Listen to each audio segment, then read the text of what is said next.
Hello welcome back to my channel.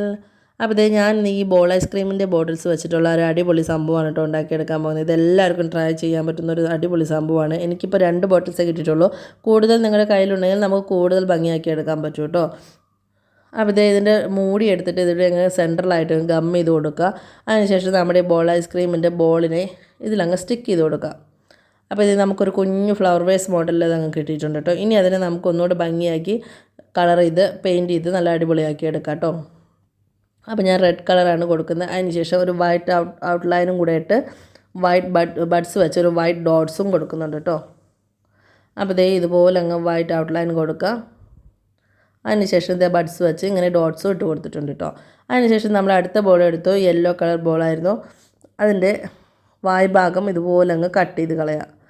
അതിന് ശേഷം അതിനെ ഇങ്ങനെ ഓരോ ലെയറായിട്ട് എല്ലാം ഒരുപോലത്തെ വീതിയിൽ കിട്ടുന്ന തരത്തിൽ ശ്രദ്ധിച്ച് അതിനങ്ങ് കട്ട് ചെയ്തെടുക്കാം കേട്ടോ.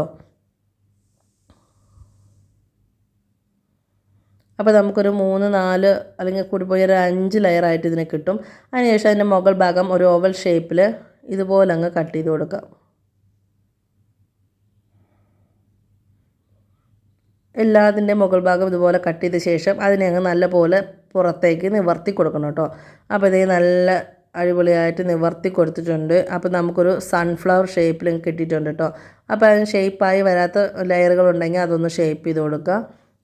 അപ്പോൾ ഇതേ നമുക്കൊരു സൺഫ്ലവർ മോഡലിലുള്ള ഷേപ്പ് കിട്ടിയിട്ടുണ്ട് കേട്ടോ. ഇനി ഇതിന് നമുക്കൊരു കംപ്ലീറ്റ് ചെയ്യാൻ വേണ്ടിയിട്ട് ഒരു ബ്ലാക്ക് പേപ്പർ എടുത്തിട്ട് ഇതുപോലെ നീളത്തിലുള്ള പേപ്പർ എടുക്കുക. അതിന് ശേഷം അതിനെ അങ്ങ് റോൾ ചെയ്ത് കൊടുക്കുക, റൗണ്ട് ചെയ്ത് കൊടുക്കുക കേട്ടോ. ഒന്ന് ലൂസാക്കി റൗണ്ട് ചെയ്താൽ മതി, ഒത്തിരി ടൈറ്റിൽ റൗണ്ട് ചെയ്യാൻ പാടില്ല കേട്ടോ. അതിനുശേഷം അതിന് ഈ സെൻറ്ററിൽ അങ്ങ് ഒട്ടിച്ചു കൊടുക്കുക. അപ്പോൾ ഇതേ നമ്മുടെ ഒരു സൺഫ്ലവർ മോഡൽ ഫ്ലവറും റെഡി ആയിട്ടുണ്ട് കേട്ടോ. ഫ്ലവർ വേസും ഫ്ലവറും റെഡി ആയിട്ടുണ്ട്. ഇനി അതിന് നമുക്കൊരു സ്റ്റിക്ക് വെച്ചിട്ടോ അല്ലെങ്കിൽ നൂൽക്കമ്പി വെച്ചിട്ടോ ഇതുപോലെ അങ്ങ് അടിഭാഗത്ത് ഒട്ടിച്ചു കൊടുക്കുക കേട്ടോ. അപ്പോൾ ഇതേ നമ്മുടെ സൺഫ്ലവർ റെഡി ആയിട്ടുണ്ട്. ഇനി ഇതിനെ നമുക്ക് നമ്മുടെ ഫ്ലവർ വേസിലങ്ങ് വെച്ച് കൊടുക്കാം. അടിപൊളിയായിട്ട് നമ്മുടെ ഫ്ലവർ വേസും ഫ്ലവറും റെഡി ആയിട്ടുണ്ട്. അപ്പോൾ ഐസ്ക്രീം ബോൾസ് കിട്ടുമ്പോൾ എല്ലാവരും ഇതൊന്ന് ട്രൈ ചെയ്ത് നോക്കണം. വീഡിയോ ഇഷ്ടമായെങ്കിൽ ലൈക്ക് ചെയ്യാൻ കമൻറ്റ്